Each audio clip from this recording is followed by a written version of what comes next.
How do media portrayals impact perceived criminality? By labeling theory. Imagine watching the news and seeing a story about a young person caught shoplifting. Suddenly, that act is painted as a sign of a dangerous criminal, not just a mistake. That's where media influence comes into play. Labeling theory helps us understand how media stories shape what society thinks about crime and who is a criminal. Instead of crime being something people are born with or inherently do, this theory says society's reactions turn certain behaviors into criminal acts. The media plays a big role in this process by choosing which stories to highlight and how to tell them. When media outlets focus on specific crimes or groups, they help define what is considered deviant or criminal in society. Sometimes, they create what is called a moral panic, where they exaggerate the danger of certain groups like youth subcultures or social media personalities. This makes the public fear these groups more than necessary and creates folk devils, people portrayed as enemies of society. Once media labels someone as a criminal, the effects go beyond just the story.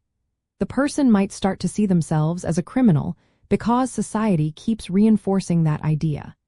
This is called the dramatization of evil, where a single act becomes a defining part of someone's identity.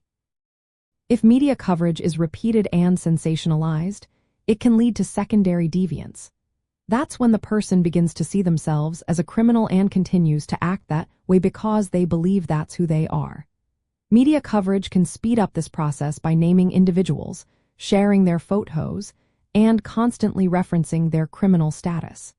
This creates what criminologists call the deviancy amplification spiral. When media reports on deviant acts, it sparks public concern, leading authorities to crack down harder. This results in more arrests, which the media then reports, making the problem seem even worse. Youth subcultures, like the mods and rockers in the 1960s in Britain, were affected by this spiral.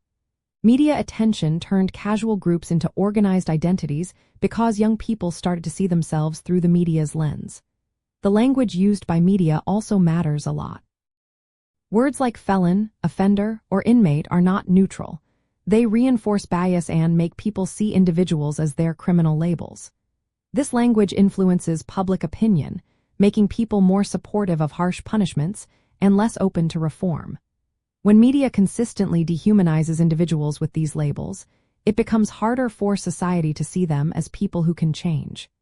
Today, social media speeds up this process even more. A single post or video can instantly turn someone into a folk devil, spreading the label worldwide in hours. Once labeled, individuals often face barriers like difficulty finding jobs or housing. These obstacles can push them back into criminal activity because legitimate opportunities are closed off. Media coverage often reflects and reinforces social inequalities. Marginalized groups tend to get harsher labels for the same actions compared to privileged groups. For example, a poor teenager caught stealing might be called a criminal, while a wealthy teen doing the same might be described as troubled. This selective labeling deepens social divides. Understanding how media shapes perceptions through labeling helps us see why some policies don't work. When media and official labels push people further into deviance, traditional punishment can backfire. That's why reform efforts focus on diversion programs and community-based approaches that avoid permanent labeling. Overall, media portrayals have a powerful impact on how society views crime and criminals. They create, reinforce, and sustain criminal identities, often making it harder for individuals to break free from those labels. Recognizing this influence can help us build a fairer system that focuses on rehabilitation rather than stigmatization.